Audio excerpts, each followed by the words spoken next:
Jati Bandung.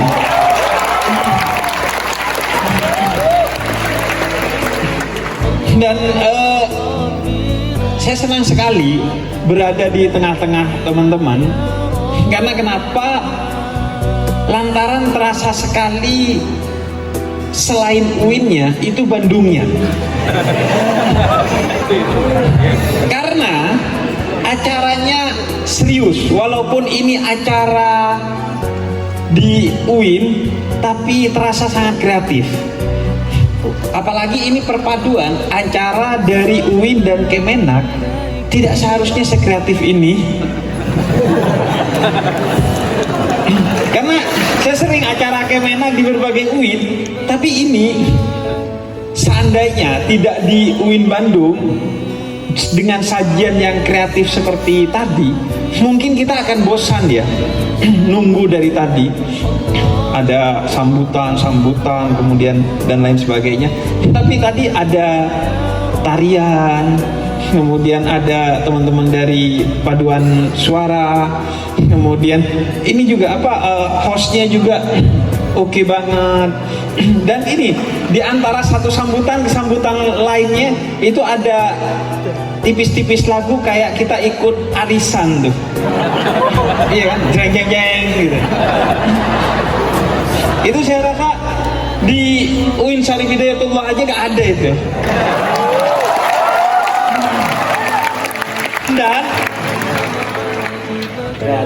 Dan betul-betul saya dibuat kaget tadi oleh Kang Cecep. Serius kaget. Kagetnya itu sampai hah. Itu jokes bapak-bapak itu. Saya kaget karena faktanya UIN Sunan Gunung Jati Bandung adalah UIN terbaik di Indonesia.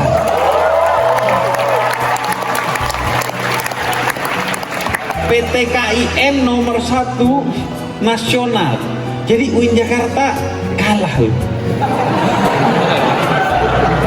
Tahu gitu saya kuliah di sini loh.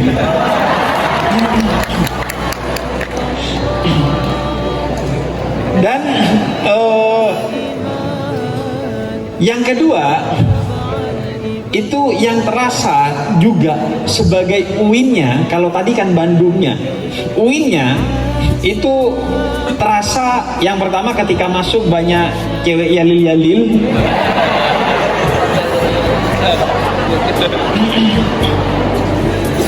Kemudian yang kedua yang terasa adalah ini kan hari Minggu, kemudian malam-malam, kemudian hujan-hujan, dan Anda memilih untuk datang ke sini.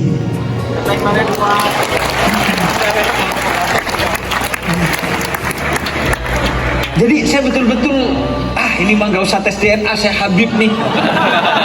Karena makna Habib itu kan yang mencintai dan dicintai. Dia dicintai karena mencintai. Jadi hari Minggu malam-malam kita ngedate nih di sini.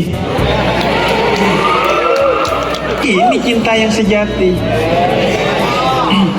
Apa itu pacaran-pacaran? Gak taunya ada yang kesini sama pacarnya. Ada, tapi enggak. Jadi ada istilah tersendiri. Saya kapan ya dengar istilah itu? Orang yang datang ke kajian, ke acara keagamaan, acara akademik bersama pacarnya itu, saya kapan ya dengar istilah itu? Istilahnya tolol lah, Pak.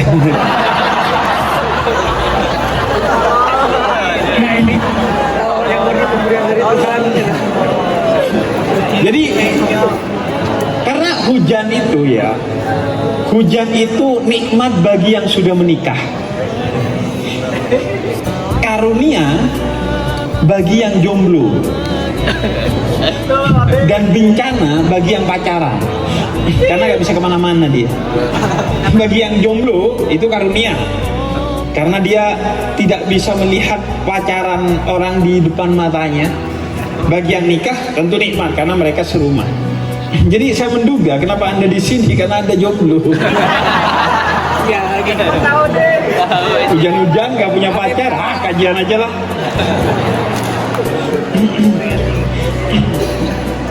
Tapi serius, bagi saya itu bentuk keuwinan dan kesantrian. Karena kenapa? Karena kata Nabi Muhammad, ya'jabuka min syabbin laisat lahu safwah. Allah itu terkagum-kagum melihat anak muda yang berhasil melawan safwahnya. Apa itu safwah? Safwah itu kecenderungan yang ada pada anak muda sebagai ujian dari Allah, yang minimal membawa dan mendorong dia untuk sia-sia, maksimal membawa dan mendorong dia untuk maksiat. Dan memang begitu kan, anak muda lebih cenderung hari Minggu malam-malam hujan-hujan, minimal rebahan lah di kosan gitu, maksimal ya maksiat lah, atau kan iya anak muda. Maka ketika Anda memilih di sini hujan-hujan malam-malam ngaji hari Minggu, tentu bukan utamanya ini pilihan kalian untuk kesini, tapi karena Tuhan memilih kalian untuk menjadi kekasihnya. Serius, ini serius. Tidak mungkin Anda bisa sampai ke sini Minggu malam-malam hujan-hujan. Serius. Seandainya saya di posisi Anda, saya tidak hadir. Rebahan saya di kosan. Jadi menurut saya ini nggak main-main, sesuatu yang serius bagi saya. Dan itulah salah satu yang membuat seseorang itu cenderung pada kebaikan lantaran dia tidak mengkonsumsi sesuatu yang haram. Jadi dalam Islam, yang haram itu membawa 4 keburukan. Pertama dosa, udah pasti. Kemudian yang kedua itu mudah lupa. Kemudian yang ketiga itu doanya sulit diterima, mentok sampai atap doang. Dan yang keempat, orang yang cenderung pada mengkonsumsi sesuatu yang haram, maka dia akan mudah sekali diajak untuk maksiat. Karena itu, lantaran kalian mudah sekali diajak pada kebaikan ini, saya yakin bahwa kalian ini orang-orang yang bersih. Minimal bersih dari narkoba lah.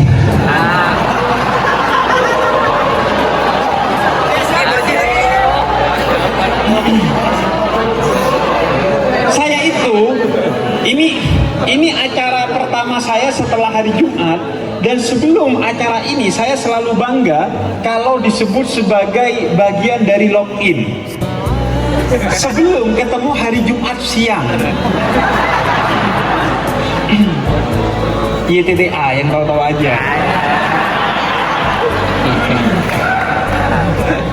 Jadi begini, dan karena itu saya senang pada hari ini karena diajak ke Bandung buat ngobrolin healing. Karena di Jakarta saya sedang pusing,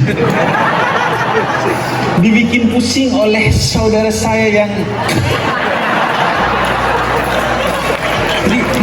senang saya ada di sini. Serius, saya malam hari ini senang berada di tengah teman-teman. Walaupun, nah ini kan sudah dipuja-puji Anda ya dari tadi. Biar Anda tidak menjadi berhala. Tadi kan pas Indonesia Raya semua hafal. Pas Yalal Waton semua hafal. Saya juga hafal. Tapi pas Mars UIN, kalau saya tidak hafal, nggak apa-apa, karena saya UIN Syarif Hidayatullah Jakarta. Masalahnya Anda. Ya lagi. Parah ini, parah. Anda nggak hafal. Anda tadi hafalnya pas terakhir dibilang UIN Sunan Gunung Jati. Itu mas saya juga hafal. Pas disebut UIN pasti Sunan Gunung Jati, gak mungkin tiba-tiba mas UIN Sunan Gunung Jati, UIN Sunan Syarif Hidayatullah gitu. Jadi Anda hafalnya cuman part terakhir tuh. Kayak Mr. Bean nyanyi Haleluya di gereja. Hafalnya pas Haleluya, pas part lainnya gak hafal. Dan yang keempat, Mars CSS Mora. Serius, saya lihat Anda tidak hafal. Padahal sebagian dari Anda mendapatkan beasiswa dari CSS Mora ya. Katanya donatur boleh ngatur. Tapi suruh ngafal aja enggak. Memang enggak valid tuh bahwa donatur boleh ngatur. Buktinya Allah yang maha donatur suruh ngatur Anda enggak mau tuh. Diajak teratur enggak mau sama Allah. Padahal maha donaturnya itu Allah gitu. Tapi yaudah, hari ini saya diminta untuk berbicara tema yang menurut saya sangat jarang dibahas dan sangat menarik. Mungkin karena ini di CSS Mora isinya santri, kemudian mahasiswa UIN Syarif Hidayatullah, UIN Sunan Gunung Jati. Dan temanya adalah menemukan jalan cinta ilahi melalui hijrah dan self healing. Tapi karena tadi diminta juga nyenggol soal moderasi, kalau moderasi mah itu gampang lah. Jadi begini simpelnya, moderasi itu bahasa Arabnya wasatiyah. Ayatnya seperti tadi yang dibacakan di awal. Wa kadzalika ja'alnakum ummatan wasatan litakunu syuhada'a 'alan nas. Moderasi itu bahasa Arabnya wasatiyah. Sebenarnya bahasa Indonesianya itu wasit. Jadi orang yang moderat adalah orang yang seperti wasit. Karena kata wasit itu diambil dari kata wasatiyah. Dari bahasa Arab diserap ke bahasa Indonesia menjadi wasit. Jadi orang moderat itu seperti wasit. Dia berada di tengah untuk menilai dan melihat. Karena dengan di tengah dia bisa melihat dengan leluasa yang di kanan, yang di kiri. Dia bisa adil dalam melihat dan menilai. Setelah itu dia memutuskan dan berpihak kepada yang benar. Itulah wasatiyah, itulah moderasi. Moderasi bukan berarti tidak berpihak. Misalnya ada satu orang memfitnah orang yang lainnya, wah saya moderasi, saya di tengah aja gak bilang siapa-siapa. Enggak. Moderasi artinya berpihak kepada yang benar, tapi menilai secara moderat. Menilai dari tengah secara adil tentang siapa yang benar, kemudian memberikan keputusan untuk berpihak kepada yang benar. Itulah wasatiyah, seperti wasit. Anda tahu kafir itu dalam bahasa Al-Quran maknanya menutup. Seorang petani yang menutup biji-bijian yang ditanamnya itu dia melakukan tindakan kekafiran. Dalam bahasa Al-Quran kafir itu artinya menutup. Makanya buku itu ditutup pakai cover dari kata kafir. Kalau Anda mau bepergian, Anda susun pakaian kemudian ditutup dengan koper, itu juga dari kata kafir. Serius. Karena artinya kafir itu menutup. Akar katanya itu dari kata kafir kemudian jadi cover, jadi koper. Orang yang menutup gawang namanya itu juga kafir. Serius, kiper itu karena menutup gawang dia kafir. Makanya kafir itu artinya orang yang menutup pikiran dan hatinya dari perbedaan yang ada, dari segala sesuatu yang ada di luar dirinya, dari kebenaran yang mungkin ada di depannya, maka dia melakukan tindak kekafiran. Makanya orang yang menutup mata, pikiran dan hatinya dari nikmat yang dikaruniakan oleh Tuhan, maka dia disebut kufur nikmat. Menutup mata seolah-olah itu karena dia, bukan karena Tuhannya. Dan kita juga akan membicarakan tema tentang meraih cinta ilahi dengan hijrah dan self healing. Saya awali dari data dulu. 32 juta orang Indonesia itu mengalami masalah mental. Begitu riset yang dilaporkan oleh Kompas tahun 2024. Artinya 1 dari 10 orang Indonesia itu punya masalah mental.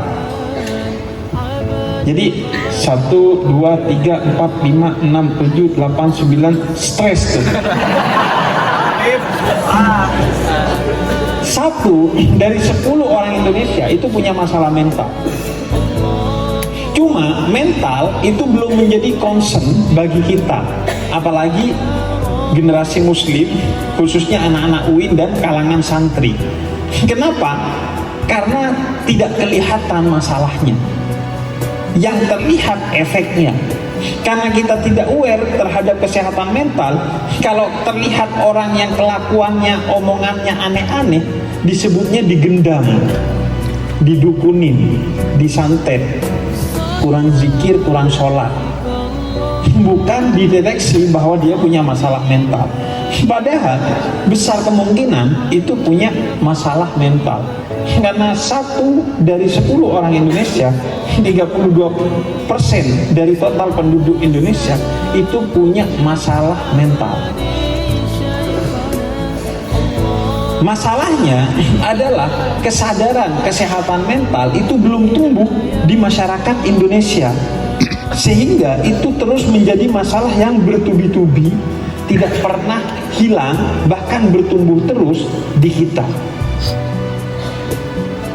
Dan Islam itu adalah rahmatan lil alamin, rahmat bagi semesta alam, rahmat bagi segala hal, rahmat bagi segala aspek dari kehidupan kita. Islam itu bukan hanya mengatur bagaimana cara kita berhubungan dengan Allah, tapi cara kita berhubungan dengan diri kita, orang lain, dan semesta. Islam bukan hanya ngajari kita cara mati yang baik, tapi juga way of life, jalan hidup yang baik. Islam mengurusi segala hal, bahkan cara kencing, cara makan, cara hal-hal yang dianggap sederhana diatur oleh Islam. Maka tentu urusan mental juga diatur oleh Islam. Gak mungkin Islam gak ngatur urusan mental. Karena itu hari ini kita akan bicara self healing, kesehatan diri secara mental dalam perspektif Islam, cinta ilahi melalui satu skema yang disebut dengan hijrah. Dalam Islam kita diajarkan bahwa yang menjadi bagian dari diri kita itu bukan hanya badan, bukan hanya pikiran, bukan hanya ruh, tapi jiwa kita, mental kita itu juga bagian dari kita. Cara membuktikannya, kalau dalam filsafat Islam, Ibnu Sina bilang begini, bahwa Anda itu punya jiwa. Gampangnya, Anda jalan di sini tuh, itu biasa saja, nggak gemeteran. Tapi coba kayu ini diangkat ke atas, kemudian Anda jalan di atasnya, maka beda. Mungkin Anda akan gemeteran, bisa jadi jatuh, karena ada jiwa yang mengendalikan Anda. Sehingga berbeda jalan di seutas kayu ini di sini dengan berjalan dengan seutas kayu ini di atas. Yang membedakannya adalah jiwa kita. Jiwa kita memberikan pengaruh-pengaruh yang menyebabkan tidak sama antara berjalan di sini dan berjalan di atas. Karena itu agama dia penting bagi kesehatan mental, bagi self healing. Tapi agama juga bisa membahayakan kesehatan mental kita. Penelitian selama 10 tahun di Columbia University itu menyebutkan orang yang beragama cenderung lebih susah mengalami masalah mental daripada Coki Pardede.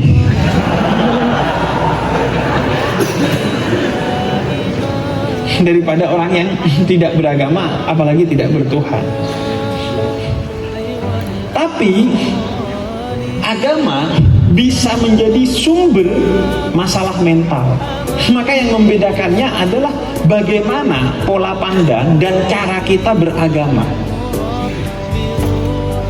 Kalau agama dihayati sebagai nilai-nilai yang menakutkan, kalau agama diajarkan dengan metode ketakutan, takut neraka, takut Tuhan marah, takut ini dan takut itu, menggambarkan Tuhan sebagai zat yang maha menakutkan, maka agama akan menjadi sumber stres. Sebaliknya, kalau agama diajarkan sebagai doktrin cinta kasih dengan Tuhan yang maha kasih dan ajaran-ajarannya yang penuh kasih, maka agama justru akan menjadi sebab tidak stresnya orang, bahkan solusi bagi stresnya orang. Masalahnya, kita kan justru menganggap orang stres itu kurang beragama karena agamanya penuh dengan kekerasan, agamanya tidak moderat. Ada orang stres, kurang sholat kamu, ru'yah gitu, bawa ke Habib gitu. Padahal kadang Habibnya juga stres. Artinya kita diajarkan sebenarnya bahwa agama Islam itu agama yang penuh cinta kasih. Salah satunya Allah katakan dalam Al-Quran bahwa siapa yang cinta kepada Allah maka ikuti syariatnya Nabi Muhammad. In kuntum tuhibbunallah fattabi'uni yuhibbukumullah. Maka syariat Nabi Muhammad itu jalan cinta kasih, bukan jalan ketakutan. Allah memperkenalkan dirinya yang menegaskan kemaskulinan zat Tuhan atau sifat Allah dan nama Allah. 90% lebih dari sifat-sifat Allah dan nama-nama Allah itu nama-nama yang feminin, nama-nama yang jamaliyah, bukan jalaliyah, yang penuh cinta kasih. Allah juga menegaskan dalam hadis qudsi bahwa inna rahmati taghlibu ghadabi. Sesungguhnya cinta kasihku, ampunanku jauh lebih besar daripada ketegasanku, kemarahanku atas dosa-dosamu. Maka Islam itu sebenarnya doktrin cinta kasih. Bahkan ketika Nabi Muhammad mengutus Sayyidina Mu'adz ibn Jabal untuk berdakwah ke Yaman, beliau tegaskan 3 hal tentang cinta kasih dan prinsip moderasi beragama dalam Islam. 3 hal ini yang harus Anda pegang dalam mencari guru dan menjadi guru dalam Islam. Yang pertama kata Nabi kepada Mu'adz bin Jabal, yassir wa la tu'assir, permudah jangan persulit. Kalau Anda jadi guru atau cari guru, jangan pernah mempersulit, tapi mempermudah. Karena agama itu biasanya sifatnya mempermudah yang sulit. Kalau menyulitkan yang mudah itu bukan agama. Itu namanya dukcapil. Jadi kalau Anda menemukan guru yang setelah ketemu dia Islam terasa sulit, maka Anda berhak meninggalkan dia. Yang kedua, kata Nabi Muhammad, sebarkanlah dengan kegembiraan, bukan dengan ketakutan. Bukan neraka, sesat loh, enggak, tapi dengan kegembiraan. Saya dulu tuh kalau ngelihat onat aneh-aneh itu serius, saya selalu bilang, nah lu kok aneh-aneh sih? Terus dia selalu jawab, Tuhan Yesus baik gitu. Serius, itu seolah-olah menjadi mantra dalam kekristenan, Tuhan Yesus baik. Karena kenapa? Karena dari awal kekristenan itu disebarkan dengan cinta kasih.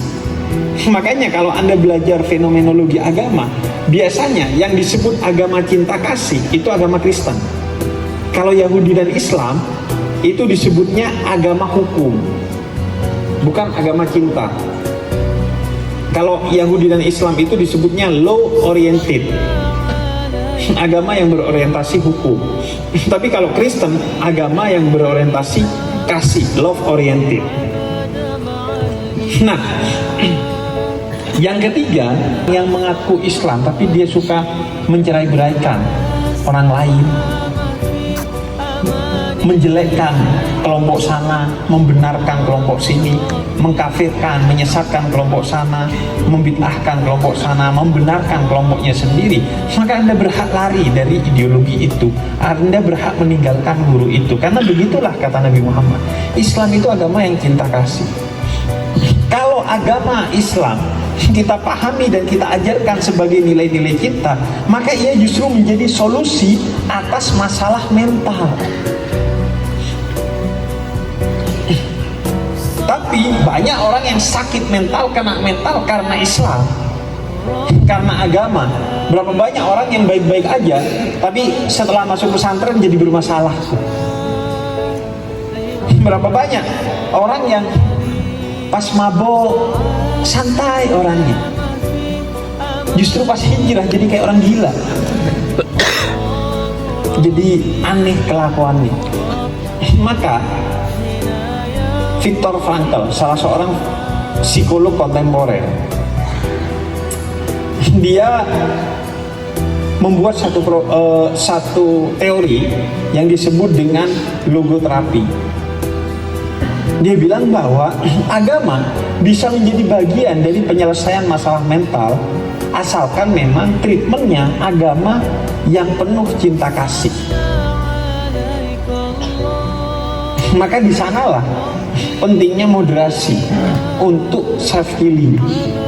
Bagaimana kita mengajak umat Islam di Indonesia untuk hijrah dari Islam yang penuh dengan ketakutan menuju Islam yang penuh dengan kegembiraan, dari Islam yang penuh dari penyesatan menuju Islam yang penuh dengan perangkulan, dari Islam yang marah-marah menjadi Islam yang ramah, dari Islam yang penuh kebencian menjadi Islam yang penuh cinta kasih. Itu poinnya. Itulah hijrah kita dalam pemahaman Islam, agar Islam menjadi self healing bagi kita. Jadi walaupun agak sulit tuh nyambunginnya, karena Habib industri sih bisa aja ya. Tapi nggak serius. Anda boleh baca logoterapi dari Viktor Frankl. Nah, bagaimana kemudian agar kita bisa memastikan kita menjadi pribadi yang sehat secara mental dan kaitannya dengan agama adalah bagaimana kita secepatnya menemukan makna dalam hidup. Karena itu kuncinya, kata Viktor Frankl. Viktor Frankl itu dipenjara oleh Hitler di kamp konsentrasi Nazi. Kemudian saat di penjara dia melihat banyak orang bunuh diri. Dia bertanya-tanya, kenapa sih banyak orang bunuh diri di penjara itu? Kemudian setelah dia teliti di penjara itu, ternyata karena yang bunuh diri itu mereka yang kehilangan makna tentang hidup. Karena mereka merasa hidupnya gak bermakna, mereka bunuh diri. Dari mana hidupnya terasa tidak bermakna? Karena dia gak salah masuk penjara, gak pernah diadili masuk penjara, dan di penjara gak tahu sampai kapan, dan isi penjaranya adalah siksaan demi siksaan, sehingga dia merasa Tuhan tidak adil, hidup itu tidak ada maknanya, maka saya bunuh diri. Akhirnya Viktor Frankl menulis buku berjudul Man's Search Meaning. Telah diterjemahkan ke puluhan bahasa di seluruh dunia dan dicetak puluhan juta kopi di seluruh dunia, yang melahirkan teori logoterapi yang tadi saya ceritakan. Jadi kuncinya bagaimana menemukan makna dalam hidup, itu yang membuat kita tidak bunuh diri, malah tumbuh sebagai seorang diri. Self healing kita itu kuncinya adalah menemukan makna dalam hidup. Karena kenapa? Karena itu yang paling dasar. Pertanyaannya yang sering datang kepada saya, Bib, saya ini kan nggak pernah minta hidup ya. Kenapa Tuhan sok ngide, tiba-tiba ngidupin saya gitu? Kenapa orang tua saya sok ngide, tiba-tiba bikin saya? Padahal saya nggak pernah setuju. Serius, saya sering banget ditanya seperti itu. Dan memang valid itu pertanyaan. Pertanyaan itu bukan pertanyaan pemuda tersesat tuh. Itu pertanyaan filosofis. Makanya kalau dalam filsafat itu disebutkan oleh banyak filosof bahwa kita ini terlempar ke dunia. Kita ini kan tiba-tiba ada di dunia, nggak minta ya. Maka peluangnya 3 kalau dalam filsafat. Pertama, menjadi manusia yang nihil, menganggap hidup nggak bermakna, nihil aja, kosong aja. Biasanya kalau dalam filsafat, ini buat yang anak-anak usuluddin khususnya, ini menjadi teorinya yang dikembangkan oleh Nietzsche, yang bukan hanya nggak bertuhan, tapi melahirkan nihilisme. Jadi udah hidup ini nggak ada maknanya. Puncaknya apa? Hidup bunuh diri, karena nggak ada maknanya dalam hidup. Seminimal-minimalnya, ya udah melakukan hal semaunya, sehingga dia menjadi pribadi yang toksik di dunia ini. Yang kedua adalah absurdisme. Ini yang dikembangkan juga oleh para filosof.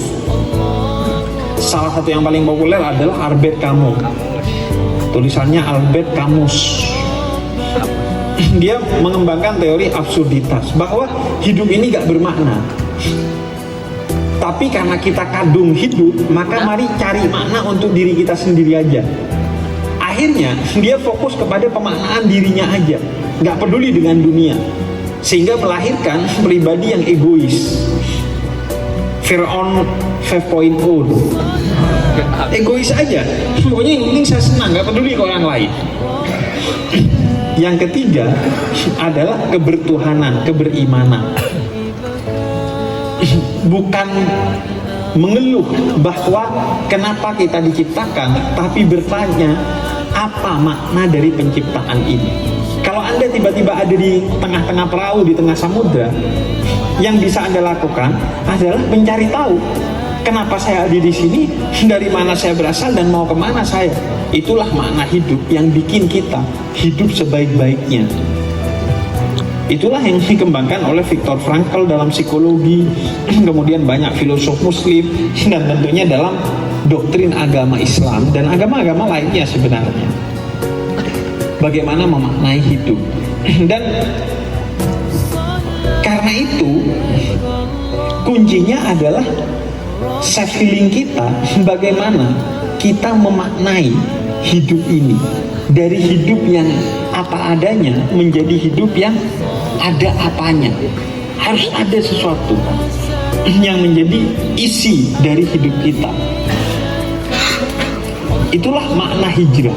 Jadi kita bergerak terus menerus setiap saat dari satu titik ke titik lainnya yang lebih maju, yang membuat pemahaman dan sikap kita lebih bermakna setiap hari karena mendapatkan insight yang baru tentang apa makna hidup setiap harinya. Dan masalah kita kan tidak pernah memberi waktu bagi diri kita sendiri untuk memaknai hidup. Kita setiap pagi bercermin tentang alis kita, tentang rambut kita, tentang kerudung kita, tapi tidak pernah bercermin tentang pikiran dan hati kita. Sehingga pemaknaan hidup jauh dari diri kita. Yang dicerminin hanya tubuhnya, bukan mentalnya, bukan pikirannya, bukan hatinya. Maka hijrah itu artinya kita bergerak lebih dalam lagi, bukan hanya sekedar hidup. Karena kalau sekedar hidup, monyet di hutan juga hidup, kata Buya Hamka. Bukan sekedar kuliah, bukan sekedar bekerja, tapi dengan penuh pemaknaan. Dan hijrah itu memang harus diawali dari diri sendiri, dari self healing. Karena kenapa? Karena teorinya seperti teori gelas kosong itu. Kalau gelas Anda kosong, nggak mungkin Anda ngisi gelas orang lain. Kalau self healing Anda belum selesai, nggak mungkin Anda bisa bikin healing orang lain. Makanya, kalau Anda belum selesai dengan diri Anda menikah, Anda akan menjadi pasangan yang toksik. Anda belum selesai dengan diri Anda punya anak, Anda akan menjadi orang tua yang toksik. Makanya dalam Islam, anfusakum, jaga dirimu dulu, wa ahlikum nar, baru keluargamu, baru orang lain. Makanya kata Jalaluddin Rumi, ketika aku cerdas, aku ingin mengubah dunia. Tapi ketika aku bijak, aku ingin mengubah diriku sendiri. Karena perubahan itu harus diawali dari diri sendiri. Healing itu harus dari self healing terlebih dahulu. Kitanya harus diselesaikan dulu dengan menemukan makna hidup kita. Diawali dengan memberi waktu kepada diri untuk merefleksikan, kenapa saya hidup, apa peran yang harus saya mainkan dalam kehidupan ini, sehingga kemudian hidup kita bermakna dan memberikan makna kepada orang lain. Karena itu dalam Islam kita dididik untuk hijrah, bukan hanya dalam berbagai bidang, tapi juga dalam bidang psikologis atau mental.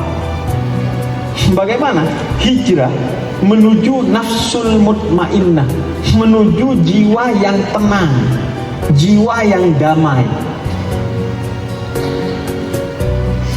Apa itu jiwa yang damai? Jiwa yang damai itu artinya, kata para ulama, jiwa yang beriman. Kenapa iman bikin kita tenang? Kenapa iman bikin kita aman? Karena pertama, iman akan membuat Anda tidak khawatir dengan masa lalu dan masa depan. Karena Anda tahu bahwa Anda adalah hamba dari Tuhan yang telah berjanji dalam Al-Quran, wallahu khairul hafidin wa huwa arhamur rahimin. Tuhan yang menjaga kita dengan penjagaan yang penuh cinta, melebihi penjagaan ibu kita pada kita, bahkan melebihi penjagaan kita kepada diri kita sendiri. Itulah yang membuat kita gak overthinking tentang masa depan, gak anxiety tentang masa lalu, gak cemas tentang masa depan, gak berpikir lebih tentang masa lalu. Tenang aja, karena kita tahu bahwa ada Allah yang menjaga kita. Kalau dikasih ujian, ya untuk meningkatkan derajat kita. Kalau dikasih azab, ya untuk mengingatkan kita agar kembali kepada Dia yang Maha Kuasa. Dan yang paling penting, kenapa orang kalau punya iman, nafsunya jadi mutmainnah, jadi damai? Karena kalau orang sudah punya iman, tidak ada yang disembunyikan oleh dia. Nggak kira ada yang disembunyikan. Mengapa? Karena iman itu membawa kepada ihsan. Apa itu ihsan? Anta'budallaha ka'annaka tarak wa illam takun tarak fa annahu yarak. Artinya, kesadaran bahwa seolah-olah kamu melihat Tuhan, kalau tidak, keyakinan bahwa Tuhan melihat kamu. Sehingga dengan iman itu, dalam kesendirian pun kamu akan hidup rapi, karena kamu tahu bahwa Tuhan melihat, mengontrol, dan menilai kamu. Karena itu Sayyidina Ali bin Abi Thalib berkata, kalau kamu ingin tahu kualitas imanmu, lihatlah dirimu saat sendiri. Apa yang kamu lakukan saat sendiri, itulah kamu. Apa yang kamu lakukan di kamar mandi? Apa yang kamu lakukan dengan HP kamu? Apa yang kamu lakukan di kamar kos sendiri, itulah kamu, kata Sayyidina Ali bin Abi Thalib. Orang kalau tidak beriman, dia akan melakukan hal-hal aneh dalam kesendiriannya. Itulah yang menyebabkan dia diliputi kekhawatiran karena ada yang disembunyikan dari dirinya. Tapi kalau orang beriman, saat sendiri pun dia aman, dia baik-baik saja karena tidak ada yang dia sembunyikan dari dirinya. Karena itu, hijrah kita adalah bagaimana kita meningkatkan kualitas iman kita agar kemudian kita merasa aman. Makanya kata Nabi Muhammad, siapa saja yang ada di sekitarnya. Iman itu membawa kepada keamanan, termasuk secara mental. Itulah yang dimaksud ala bidzikrillah tatmainnal qulub. Sesungguhnya puncak dari self healing itu adalah zikir kepada Allah. Apa itu zikir? Zikir itu bukan ucapan semata. Zikir itu kata Jalaluddin Rumi bukan ketukan tasbih. Zikir itu ketukan kesadaran bahwa Tuhan ada, Tuhan melihat kita, Tuhan menjaga kita dengan penjagaan yang penuh cinta. Dengan begitu kita akan healing, akan tenang dalam hidup, karena kita tahu apapun yang terjadi itu di bawah kontrol Tuhan, sehingga itu pasti yang terbaik bagi kita. Bahkan lebih baik daripada kalau kita ngatur sendiri. Kemarin-kemarin kita ngatur sendiri berantakan, makanya hari ini biarkan Tuhan yang ngatur. Karena kata Sayyidina Ali bin Abi Thalib, aku bahagia kalau doaku dikabulkan, tapi lebih bahagia kalau doaku diganti oleh Tuhan. Karena kemauan Tuhan pasti lebih baik dari kemauanku. Itulah jalan kita menuju Tuhan yang membuat kita self healing. Itulah hijrah kita. Hijrah menuju Islam yang penuh cinta kasih agar menjadi self healing bagi diri kita, bukan sesuatu yang menakutkan, agar makin beragama makin sehat secara mental, bukan justru agama yang menyebabkan kita sakit secara mental karena takut, karena tertekan, karena bahkan beribadah pun karena ketakutan, bukan karena syukur dan terima kasih kepada Tuhan yang Maha Kuasa. Mungkin itu sebagai pengantar, teman-teman. Silakan kalau mau dilanjutkan dengan tanya jawab, saya kembalikan ke moderator. Terima kasih. Wassalamualaikum warahmatullahi wabarakatuh. Yang membunuh Sayyidina Hamzah yang dicintai oleh Nabi. Ketika Sayyidina Hamzah dibunuh oleh Wahsy, saat itu Wahsy menjadi musuh Nabi, menjadi kafir Quraisy. Kemudian Nabi sedih. Bukan hanya karena Sayyidina Hamzah adalah keluarganya, tapi juga karena di saat itu beliau adalah ahli perang di saat kondisi umat Islam masih lemah. Maka kemudian ketika Wahsy bertaubat, masuk Islam dan meminta maaf kepada Nabi, Nabi memaafkannya. Tapi Nabi katakan, jangan pernah kelihatan saya lagi. Karena kenapa? Karena saya sedih ketika melihat kamu. Saya ingat kepada saudaraku Hamzah, sehingga secara mental saya bersedih. Artinya memaafkan itu wajib, tapi menjalin hubungan lagi, bertemu kembali dan lain sebagainya, itu tidak terkait sama sekali dengan pemaafan. Sama kayak silaturahmi. Silaturahmi itu di Indonesia diartikan dengan ketemu. Padahal sila itu hubungan, rahim itu cinta. Yang penting hatinya tetap mencintai. Salah satu simbolnya adalah tetap mendoakan. Maka itu sudah silaturahmi. Tidak ada hubungannya dengan pertemuan. Justru kadang pertemuan silaturahmi itu paling tidak silaturahmi. Saya kasih contoh. Silaturahmi alumni CSS Mora UIN Sunan Gunung Jati Bandung. Udah jadi sosialita, kemudian ketemu, dia salaman, pelukan, cipika-cipiki, lihat tasnya, terbesit dalam hati, kayaknya tasnya KW3 deh. Justru itu bukan silaturahmi, karena tidak terhubung cinta kasihnya, cuman terhubung tangan dan pipinya, tapi gak ketemu. Asalkan tetap terjaga cinta kasihnya, paling tidak tetap mendoakan, maka itu disebut dengan silaturahmi. Begitu juga maaf. Maaf itu ya sudah, kita memaafkan tapi nggak mau ketemu, atau bahkan memblokir WhatsApp-nya, itu bisa jadi bentuk silaturahmi. Saya itu kalau mau silaturahmi dengan orang yang nggak suka dengan saya, caranya saya blokir. Karena dengan begitu dia gak nambah dosa, tajassus memata-matai saya sehingga benci kepada saya juga gak sakit hati karena melihat tingkah kelakuannya yang aneh-aneh kepada saya. Jadi pertama adalah dua hal yang berbeda. Anda maafkan bukan berarti Anda harus begini dan begitu, enggak. Itu soal hati aja.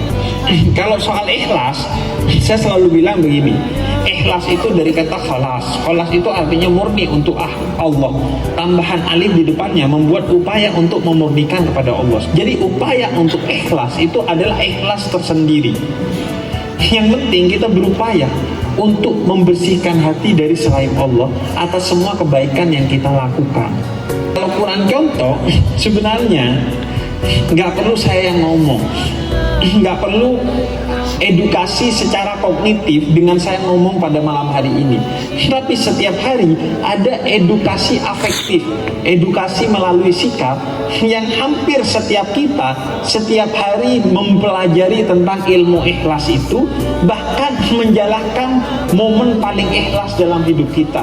Setiap hari hampir seluruh kita pernah mengalami momen paling ikhlas dalam hidup kita, yaitu ketika ke WC. Anda kan ikhlas ketika buang air besar deh. Anda keluarkan begitu saja. Anda langsung buang, Anda langsung flush. Ketika keluar Anda pastikan tidak ada jejak, bahkan baunya. Itulah ikhlas. Maka bagaimana amalan agar kita ikhlas? Pertama, dengan tidak membagikan kebaikan yang kita lakukan. Membagikan kebaikan yang kita lakukan itu gak apa-apa. Itu bisadaqati fa ini mahiyah. Jika kamu mempertontonkan kebaikanmu, itu bagus untuk memotivasi orang lain agar ikut menjadi baik. Tapi kalau kamu gak mampu, karena itu bisa bikin kamu gak ikhlas, jangan pertontonkan. Yang kedua, pada dirimu sendiri, usahakan lupakan kebaikan itu. Kalau dalam konteks memaafkan berarti usahakan melupakan kesalahan orang lain kepada kita. Dan yang ketiga, tentu meminta kepada Allah untuk membantu kita bisa ikhlas atas semua kesalahan yang telah orang lain lakukan kepada kita. Dan terakhir, mempelajari dan meyakini bahwa memaafkan itu adalah salah satu ibadah yang termulia. Karena dalam surah Ali Imran dikatakan puncak dari takwa adalah alladzina yunfikuna fis sarra'i wad dharra wal kadhimina ghaidha wal 'afina 'anil nas. Puncak dari takwa adalah tidak marah kepada orang yang bikin kita marah, kemudian memaafkan orang yang bikin kita marah, bahkan bersedekah kepada orang yang bikin kita marah. Artinya memaafkan itu adalah puncak dari ketakwaan. Kesadaran itu membuat kita lebih mudah untuk memaafkan. Kalau perlu, ini treatment yang sering saya lakukan kepada orang yang bikin saya marah, itu malah kita baik kepada dia, sedekahlah atau apalah, agar kemudian menyelesaikan minimal secara syariat dendam kita dengan dia. Secara syariat minimal dengan Anda bersedekah kepada dia, berarti secara syariat Anda selesai tuh kemarahannya kepada dia, total tuh pemaafannya kepada dia secara syariat. Apakah secara spiritual begitu? Apakah secara emosional begitu? Belum tentu. Tapi paling tidak di mata Tuhan itu yang paling dasar yang diminta, bahwa kepada musuhmu, kepada orang yang bikin kamu marah, yang melakukan kesalahan dan kejahatan kepada kamu, bersedekahlah. Itu treatment agar kita kemudian bisa ikhlas memaafkan kesalahan orang lain dan kejahatan orang lain kepada kita. Mungkin itu Mas Nur, semoga bermanfaat. Alhamdulillah, terima kasih Habib. Berikan tepuk. Al-Quran itu menyebut jahiliyah 4 kali. Sesuatu yang diperangi dalam Islam itu kejahiliyahan. Bahkan pertama dan utama Nabi diutus untuk membasmi kejahiliahan itu. Dan satu dari 4 kejahiliahan yang dimaksud dalam Al-Quran itu adalah tabarrujal jahiliyah, cara berpakaian, gaya hidup jahiliyah. Bukan hanya perempuan, laki-laki juga. Gaya hidup jahiliyah itu sesuatu yang seharusnya kita jauhi, bahkan kita lawan sebagai seorang muslim.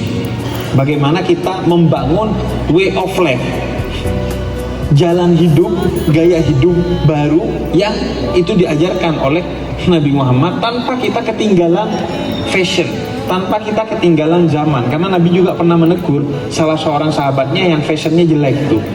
Dan Nabi juga sering juga memakai jubah Romawi yang dihadiahi oleh Raja Romawi yang non muslim, dan itu jubah yang sangat megah. Bukan berarti kita ketinggalan zaman, tapi tidak berarti juga kita ngikutin zaman yang jahiliyah, yang bertentang. Itulah yang saya bilang sebagai iman seharusnya menjadi self healing bagi diri kita. Tapi menurut saya begini ya, belajarlah tentang 2 hal. Pertama, untuk mari kita mencoba memahami dan menghormati ketidakterhormatan orang lain.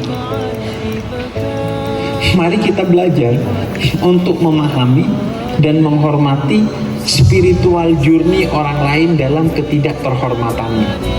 Artinya apa? Mungkin orang lain tidak sebaik kita dalam kacamata kita, tapi mari coba hargai spiritual journey setiap orang. Jangan memaksakan bahwa seseorang itu harus sama seperti kamu spiritual journey-nya. Oh, saya pas kuliah udah kerudungan, kamu udah kuliah kok belum kerudungan? Enggak, spiritual journey setiap orang lain itu berbeda-beda. Maka yang harus kamu lakukan outputnya adalah yang kedua, bukan berprotes kepada dia, tapi mengajak dia berproses. Nggak apa-apa dia lebih belakang dari kamu, nggak apa-apa dia jauh lebih telat dari kamu, tapi yang terpenting kata Allah bukan sampai, tapi berproses. Dan kamu jangan protes, tapi mengajak dia berproses. Artinya menemani dia berproses dalam spiritual journey-nya, bukan sekedar hanya mengomentari. Bahkan sebisa mungkin nggak usah mengomentari, tapi berikan kesan yang positif, karena kesan pasti bernilai pesan, sedangkan pesan kadang tidak berkesan. Jadi temani aja prosesnya. Dan kan kamu nggak tahu cerita hidupnya, kamu nggak tahu motivasinya, kamu nggak tahu apa yang terjadi di kepalanya, di hatinya, di mentalnya. Karena itu sebaik-baiknya adalah bagaimana kita menemani prosesnya dia dalam spiritual journey, dalam perjalanan spiritual. Dan dia nggak perlu sampai kok kata Allah. Yang penting mau berjalan, mau bergerak. Dan kita gak bisa ngejudge karena kita betul-betul gak tahu apa yang akan terjadi kepada dia. Jangan pernah ngejudge masa lalu orang karena kamu gak tahu betapa pahitnya masa lalu itu bagi dia dan betapa dia ingin melupakan masa lalunya yang buruk. Dan jangan pernah ngejudge masa depan orang karena kita gak tahu apa akhir dia dan apa akhir kita. Bisa jadi kita yang berkerudung berakhir tidak berkerudung, su'ul khotimah, dan itu na'udzubillah. Bisa jadi dia berakhir dalam keadaan yang sebaik-baiknya. Saya akan tutup dengan satu cerita untuk menjawab pertanyaan ini. Bagaimana bahwa manusia itu bukan tetesan di tengah samudra, tapi dia samudra dalam bentuk tetesan. Rumit sekali, prosesnya panjang. Kamu akan sedih, kamu akan jatuh, kamu akan getir dalam menemani dia. Tapi itulah dakwah. Itulah dakwah. 2 hari yang lalu, siang hari menjelang Jumatan, saya seperti tersambar petir tuh. Demi Allah saya sampai nangis tuh. Karena saya tahu dia orang baik. Tapi saya merasa saya harus mereset ini dari awal lagi. Saya kena efeknya, banyak hal yang terjadi. Tapi itulah dakwah, itulah jalan cinta menuju Allah. Dan kita malu mengeluh itu karena Nabi jauh berjuta-juta kali lebih terjal jalan dakwahnya dari itu. Tapi Nabi itu selalu healing dengan perjalanan dakwahnya, selalu tenang. Laqad ja'akum rasulun min anfusikum azizun 'alaihi ma anittum harisun 'alaikum bil mu'minina raufur rahim. Diutus seorang nabi yang ingin kamu menjadi baik, dan dia melakukan apa aja untuk kebaikan kamu. Dicaci, dimaki, dituduh ini dan itu, gak peduli, yang penting kamu baik. Dia temani proses kamu. Maka suatu hari, untuk pertama kalinya saya ke Batam karena diundang acara dakwah. Yang hadir 6.000 orang di satu gelora olahraga gitu, gedung olahraga. Dari 6.000 orang itu, untuk masuk dikasih kayak gelang masuk konser gitu. Dari 6.000 orang itu, ada satu perempuan yang datang ke sana karena ingin ketemu saya, bukan karena ingin mengaji kepada saya, karena dia sering nontonin konten-konten saya. Karena dia menghormati saya, dia yang tidak berkerudung hari itu datang berkerudung.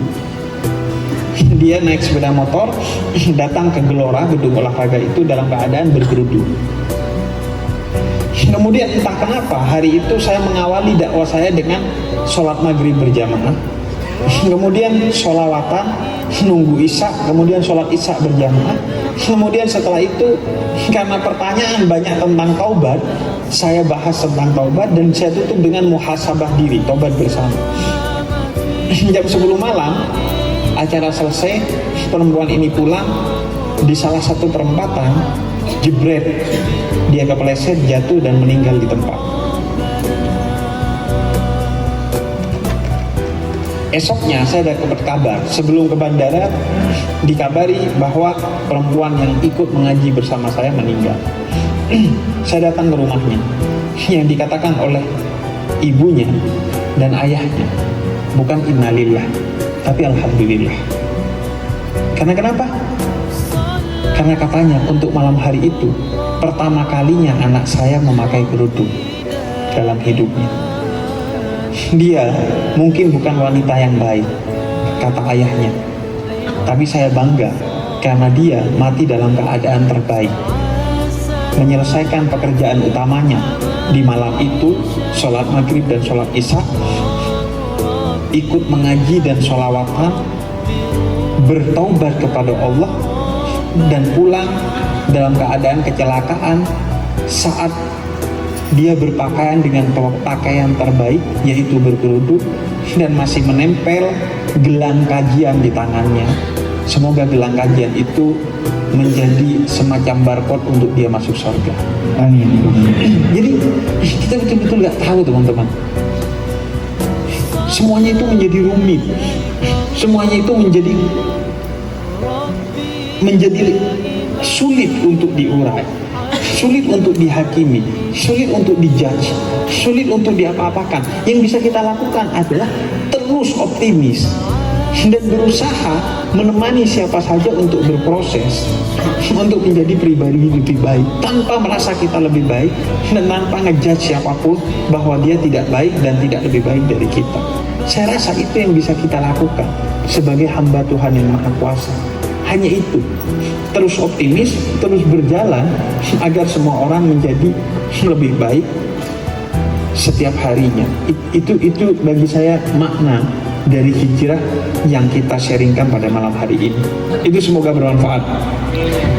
Berikan tepuk tangan yang meriah. Pertama ya, hidayah itu satu akar kata dengan hadiah. Sehingga memberikan hidayah kepada orang lain seperti memberikan hadiah dengan penuh keindahan, kebijaksanaan, dan kegembiraan. Dan begitu juga mendapatkan hidayah adalah dengan memahami dan menjalankan Islam sebagai agama yang penuh cinta dan kebahagiaan, bukan dengan penuh ketakutan. Yang kedua, hidayah itu dijemput, bukan ditunggu. Artinya, bukan kita menunggu datangnya hidayah, tapi kita menjemput hidayah itu. Karena Allah telah berikan segala infrastruktur untuk kita menjemput hidayah itu. Dari akal, wahyu, utusan, dan segala sesuatu yang ada di sekitar kita maupun di dalam diri kita, itu adalah tanda-tanda Allah yang seharusnya menjadi alarm hidayah bagi kita. Sanurihim ayatina fil afaq wa fi anfusihim. Kata Allah, aku tebarkan tanda-tandaku di segala lini, termasuk di alam semesta dan di dalam diri kamu. Masalahnya, kita tidak pernah memberi waktu untuk kita mendapatkan hidayah itu. Itulah yang seringkali menjadi problem kita. Kita tidak menganggap agama ini penting. Kita mendapatkan agama ini sebagai warisan. Kita tidak pernah memilih agama ini. Kita tidak pernah bisa mempertanggungjawabkan agama ini. Bahkan yang paling dasar dari agama ini saja, kadang kita tidak bisa mempertanggungjawabkannya, karena kita tidak pernah memberi waktu untuk benar-benar mengkaji agama ini secara serius. Yang paling mendasar, soal bahwa Tuhan itu ada, itu aja mungkin sebagian kita ketika ditanya tidak bisa mempertanggungjawabkannya, apalagi mendakwahkannya bahwa Tuhan itu ada, karena kita tidak pernah secara serius mempelajari kenapa Tuhan itu ada, apakah Tuhan itu ada, kenapa Tuhan itu esa. Padahal itu doktrin-doktrin kunci dalam diri kita. Seringkali agama autopilot dalam diri kita karena agama itu warisan, bukan pilihan dari diri kita. Itu problemnya. Pertanyaannya, Anda menganggap agama ini serius atau enggak? Anda menganggap agama ini penting apa enggak? Kalau Anda menganggap serius dan penting, Anda akan memberikan waktu untuk agama ini. Dalam filsafat itu disebutnya teleologis. Artinya apa? Artinya, kalau Anda menganggap ini penting dan kemudian ini ada di luar diri Anda dan Anda anggap itu penting, maka Anda akan bergerak ke sana tanpa peduli apa yang ada di kanan dan kiri Anda, karena inilah filsafat tujuan. Kalau Anda tahu tujuan hidup Anda, maka Anda akan bergerak serius ke titik itu. Masalahnya, Anda tidak meletakkan agama sebagai sesuatu yang penting dalam hidup Anda, sehingga akan bisa dibeli oleh uang, akan bisa digantikan oleh upaya kita mencari karir, akan bisa digantikan oleh kesenangan-kesenangan duniawi dan lain sebagainya. Tapi kalau Anda menganggap agama itu penting, maka pertanyaan Anda soal hidayah itu akan selesai, karena hidayah akan menghampiri Anda lantaran Anda telah menjemput hidayah itu dengan menjadikan agama itu penting. Saya tutup menjawab pertanyaan ini dengan satu cerita. Suatu hari datang seseorang kepada seorang ulama dan bertanya, apakah amalan agar bisa mimpi Nabi Muhammad? Relatif sama, mimpi Nabi Muhammad atau mendapat hidayah. Bagaimana cara ulama ini? Oh, gampang. Bagaimana caranya? Besok kamu seharian makan ikan, tapi jangan pernah minum air. Akhirnya besoknya dia makan ikan banyak, dia gak minum air. Seret dong. Makan ikan sekali aja gak minum, itu seret loh. Apalagi seharian. Besoknya dia datang ke ulama itu.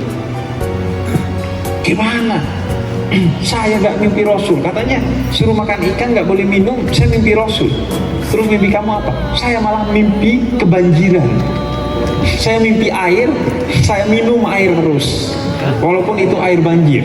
Kemudian kata ulama itu, begitulah seseorang, dia akan bermimpi dengan apa yang dipikirkannya seharian itu. Kalau kamu ingin bermimpi Nabi Muhammad, maka pikirkanlah Nabi Muhammad. Kalau kamu ingin mendapatkan hidayah, maka pikirkanlah hidayah. Kalau kamu menganggap hidayah itu penting, kamu akan memikirkannya dan hidayah itu akan datang kepadamu. Min haitsu la yahtasib, dari tempat yang tidak terduga-duga. Seperti tadi perempuan yang datang ke saya karena sayanya, bukan karena dakwahnya, akhirnya dapat dakwahnya. Mungkin dari teman Anda, mungkin dari hal-hal yang aneh-aneh yang bisa Anda dapatkan dari hidayah itu. Karena hidayah kalau sudah datang kepada kita, dia seperti hadiah, indah, sederhana, tapi begitu membahagiakan bagi kita. Masalahnya itu, Anda menganggap agama ini penting atau tidak. Kalau Anda menganggap itu penting, maka Anda akan rela meng-cancel apapun demi ngaji, demi membaca buku, demi meneliti tentang agama. Itu kuncinya. Anda menganggap itu penting atau tidak. Kalau Anda belum menganggap penting, maka mari mulai saat ini tumbuhkan kepentingan Anda dengan agama agar itu menjadi penting. Sedangkan saya, alhamdulillah, saya tumbuh dari orang tua dan tradisi di kampung yang menganggap agama penting. Sehingga seumur hidup saya tidak pernah sekolah selain agama. Saya TK Islam, SD Islam, SMP begitu. SMA saya di pesantren, S1 saya filsafat UIN Syarif Hidayatullah Jakarta, S2 saya filsafat dan tafsir Al-Quran. Seumur hidup, setelah selesai kuliah saya berdakwah, sampai sekarang pun saya ngaji. Kenapa? Karena saya dididik oleh orang tua saya untuk menganggap hidup itu ya agama. Ayah saya selalu bilang bahwa pekerjaan kita cuma satu di dunia ini, yaitu sholat. Karena wa ma khalaqtul jinna wal insa illa liya'budun. Sholat subuh, sambil nunggu sholat duhur, kuliah, bekerja, tidur, terserah. Lalu sholat duhur, sambil nunggu sholat asar, kuliah, kerja, terserah. Sholat asar, sambil nunggu sholat maghrib, jalan-jalan, kuliah, terserah. Sambil nunggu sholat isya, mau ngapain, terserah. Sambil nunggu sholat subuh, tidur, begadang, baca buku, nulis buku, nge-YouTube dan lain sebagainya, terserah. Yang penting, wa ma khalaqtul jinna wal insa illa liya'budun. Kamu diciptakan untuk ibadah, dan ibadah yang pertama dan utama itu adalah sholat. Begitu yang ditelurkan dalam tradisi keluarga saya. Sehingga bagi saya, agama segalanya. Saya rela mengeluarkan duit demi ngaji. Saya rela mengeluarkan duit demi berbagi kepada orang lain. Saya rela ngeluarin duit demi haji. Saya rela ngeluarin duit demi berbagi saat berbuka puasa. Karena kenapa? Karena dididik untuk menjadikan agama itu penting. Masalahnya, kita begitu atau tidak. Tapi kan saya curiga, kalau Anda kuliah di UIN, ya antara Anda memang menganggap agama penting karena ini universitas Islam negeri, atau karena Anda tidak diterima di kampus lain. Tapi kemungkinan kan di sini, karena ini PTKIN nomor 1 di Indonesia, kemungkinan kan memang Anda menganggap agama serius, sehingga Anda belajar psikologinya di UIN Bandung, belajar ilmu-ilmu lainnya itu di UIN Bandung. Seminimal-minimalnya, walaupun Anda belajar psikologi, biologi, antropologi, sosiologi, apapun ilmunya, kalau di UIN Bandung atau di UIN, minimal berarti Anda menganggap agama penting.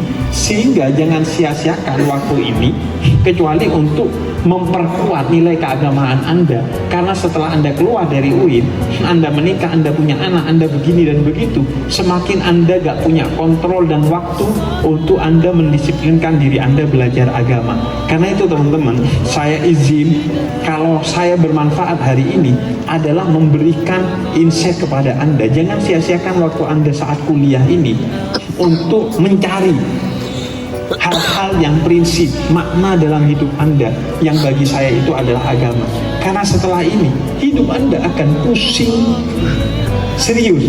Setelah ini hidup Anda akan berantakan waktunya, akan begini dan begitu. Sekarang manfaatkan. Karena itu orang yang sudah memanfaatkan, saya ini termasuk relatif memanfaatkan waktu kuliah saya dengan sebaik-baiknya.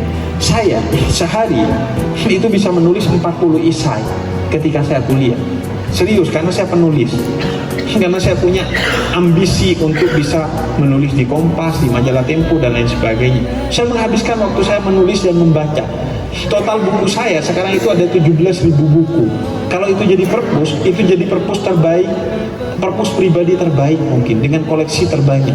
Saya itu kerjanya beli buku, baca buku, nulis artikel, begitu. Itu udah lumayan lah hidup saya. Tapi itu pun saya masih ngerasa andai saya begini dan begitu ketika kuliah. Karena kenapa? Karena saya sadar ketika dulu saya kuliah itu sebenarnya masih banyak waktu yang bisa saya manfaatkan.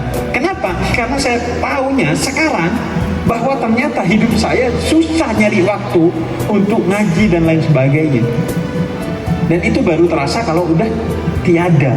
Begitu kan kata lagu dangdut, kalau sudah tiada baru terasa. Kehilangan judulnya. Jadi manfaatin aja untuk mencari hidayah ataupun apa yang Anda anggap penting. Karena itu carilah makna hidup, tentukan prioritas Anda, teleologis apa tujuan Anda. Semakin cepat Anda menemukan tujuannya, semakin optimal Anda mendapatkannya. Dan kalau Anda salah kereta, cepat berhenti di stasiun terdekat. Karena semakin jauh Anda berhenti dari stasiunnya, maka semakin mahal ongkos Anda untuk kembali ke stasiun awal. Ngerti? Bahwa cepat-cepat temukan tujuan hidup Anda. Kalau salah, cepat-cepat turun dari keretanya. Karena semakin jauh, semakin mahal juga ongkos kembalinya. Sayang, begitu Anda menikah, begitu Anda lulus dari sini, Anda hidup jadi ribet. Anda mau ngaji gak sempat, Anda mau gini gitu gak sempat. Jadi manfaatkan sekarang sebaik-baiknya. Dan karena kata ayah saya, orang tolol itu memalukan dan ngerepotin. Jadi please jangan tolol. Serius. Orang tolol itu memalukan dan merepotkan. Kalau Anda tolol, lihat aja Anda malu nanti. Dan hidup Anda pasti repot. Mau kerja repot, mau ngapa-ngapain repot. Karena itu manfaatkan sebaik-baiknya waktu Anda nih ketika kuliah untuk sesuatu yang betul-betul menurut Anda penting. Kalau menurut Anda hidayah agama itu penting, berarti manfaatkan sebaik-baiknya untuk itu.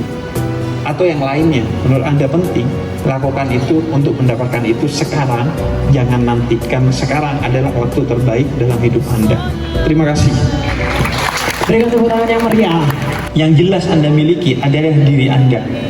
Maka beri waktu untuk diri Anda, untuk menemukan Tuhan Anda, untuk menemukan kedamaian, untuk menemukan hidayah, untuk menemukan apa yang Anda cari. Selami diri Anda untuk menemukan kebahagiaan, Tuhan, dan apapun yang Anda cari. Karena yang jelas ada di diri Anda adalah diri Anda sendiri. Dan dikatakan oleh para spiritualis muslim, man arafa nafsah faqad arafa rabbah.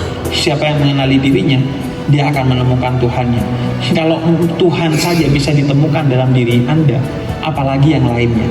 Karena itu mungkin Tuhan terasa jauh, mungkin agama terasa jauh, mungkin berbagai hal bisa Anda ragukan, tapi diri Anda sendiri gak bisa Anda ragukan. Maka jangan sia-siakan, beri waktu untuk menyelami diri Anda agar Anda kenal diri Anda. Dengan Anda mengenal diri Anda akan tahu apa yang harus Anda lakukan. Anda akan mengenal apa kebahagiaan Anda akan mengenal bahkan siapa Tuhan Anda, sehingga Anda akan menjadi pribadi terbaik sesuai dengan versi Anda sendiri. Itu mungkin teman-teman. Tepuk tangan yang meriah.